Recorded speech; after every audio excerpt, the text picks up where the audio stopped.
in a hotel once. I was a bit pissed. And I fell asleep on the bed in my clothes. And then I was woken up by this terrible noise in the room. I thought, what is that? It's kind of like this. And there was this thing on the ceiling, and I started hitting it with my shoe. As hard as I could, and then it fell off the ceiling and it was dangling by a wire. And then I rang reception and go, there's a thing in my room making a terrible noise. And they said, that's the fire alarm, sir. Will you please evacuate? And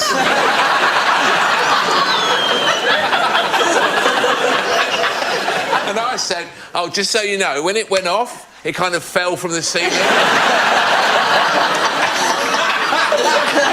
then I went out on the street and I was the only person in clothes. I don't know how we got the rights to air a clip from the BBC, but we did it. We pulled it off. That man right there, Alan Davies, stand-up comedian, writer, actor, and TV presenter. It's quite the resume. He's in studio. Hi, Alan. Hi. Nice to see you. It's great to see you. So first things first, you arrived in town yesterday. Yeah. What I need to know, how is the king? How is the king doing? I don't think he wanted to do it. I've never seen anyone more apprehensive on their first day at work than the king at the coronation. If you work at a job and someone comes in for their first day and they look like that, you say, are you okay?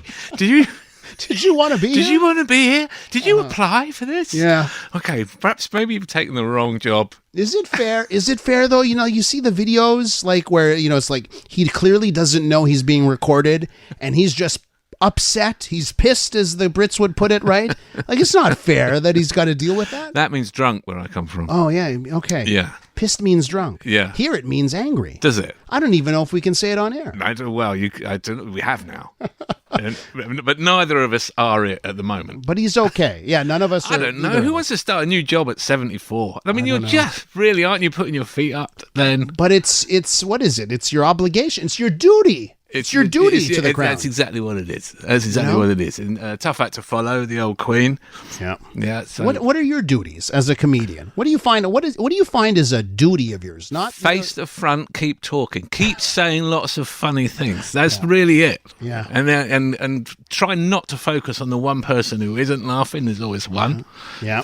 And get to the end of your time. Try not to do too much. Yeah. People hate that. Yeah. Don't do too little. That will jeopardize your fee. These are the things you think about. So then, clearly it's been working for you, because you came to Just for Laughs in 1995, and now, 30 years later, they've invited you back.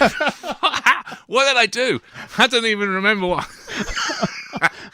I thought, and they finally got the call. I thought maybe they'd stop doing it. No, it's been going every year. It's getting bigger and bigger, just without you, my friend. Any recollection of 1995? I remember going up the hill, the big hill in the middle, Yeah. and in the dead of night with Phil Nicol and Phil Kay, who are two comedian friends of mine, and trying to get up the cross. Mm-hmm. And we all had really long hair, and it was raining, and a police cruiser went past, and one of the Phil shouted out, "Which one of us is Jesus of Montreal?" Which was, I don't think I've ever laughed so much in my life, but he had to be there, really. Yeah. But I had a wonderful time. I love being here.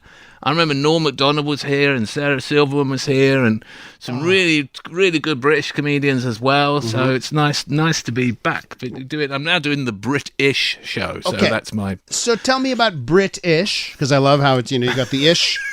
Why is the ish in parentheses? I don't really know. I think it's because they booked a couple of Irish comedians, and that is an extreme faux pas. That really, to call an Irish comedian British is a terrible error. So I think there's a bit of an origin there, that it's a kind of British and Irish show, though.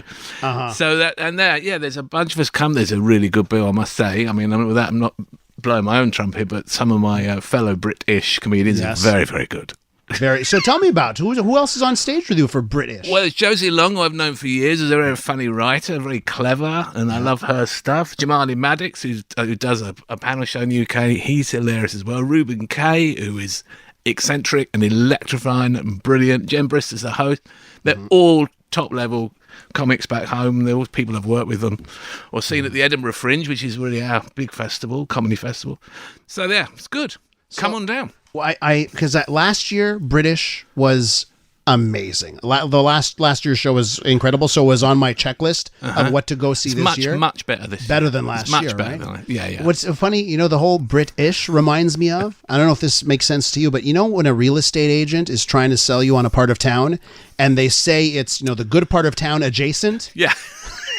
Right? The ish... Yeah. They're like adjacent to the Brit. I like that, you see, because they're Brits-ish. They're not like, when you say Brits, it's not always got 100% positive connotations, right? Yeah. But, we're British. Yeah. Property taxes are lower. So many of the Something taxes, like that. Many of the taxes are. Alan, let's talk about you before I forget, right? You've had lots of success, like in dramas, like I think, what's your thing here? The BBC mystery drama series, Jonathan Creek. Yeah. That's what you are, I'm told, best known for. Yeah, back in the 90s. Well, that show ran on BBC One for 20 years. Yeah. Not every year, but most of them. And we used to get 12 million viewers on a Saturday night. And I'd go to the Comedy Store in London and my friends down there would say, what's this show you're doing on a Saturday? Because none of them watched it, right? They're all gigging on a Saturday night. Yeah. What's this show you're doing?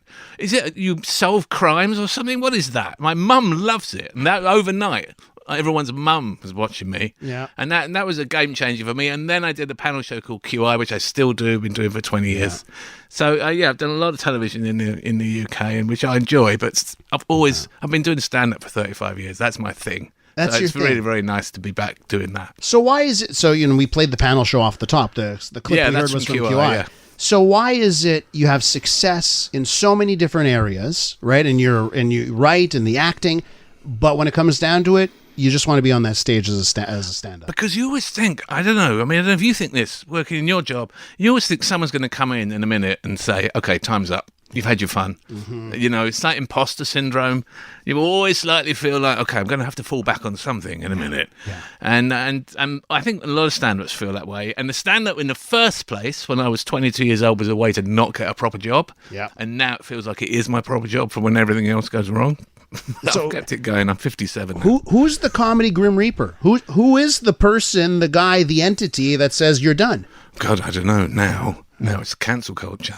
Is it? I feel that could be. And are they in the room? You are on a panel show, right? Yeah. And this is something like that we start this show off with a panel every morning, right? Mm-hmm. And sometimes I can feel it in guests' voice. They can't say what they want to say. So how do you say what you want to say on a panel show on the BBC of all places? Well, you trust the edit for a start. You've got to trust the edit. But I think it's an interesting point you've touched on, because the biggest danger, I think, of cancel culture is people self-editing. If you have an environment where people really are worried about what they might say, about getting attacked or vilified on social media, it's not nice to get negative comments, whoever you are, then they might start self-censoring. They might start self-editing before things, and then you don't know what you're losing out on. Yeah. You don't know what you're missing out on. So I think you have to be a little bit careful before you pile on people. Do you have to self-edit on stage? I've always been quite tame. Yeah. I've never really been. I went to see the Nasty Show last night, which was hilarious, and I'm watching thinking, how did you even think of that? Yeah. But no, I think it's an issue, and I noticed it when I used to try and write scripts for TV and stuff. Mm-hmm. People would say, oh, I don't know, people might find that offensive, they might. So we can't, now we're just editing in advance before anyone's even upset. Let's wait till they're upset before we do something about it. Yeah. When you come across the pond and you're now doing a show for a North American audience, this is a different type of self-editing.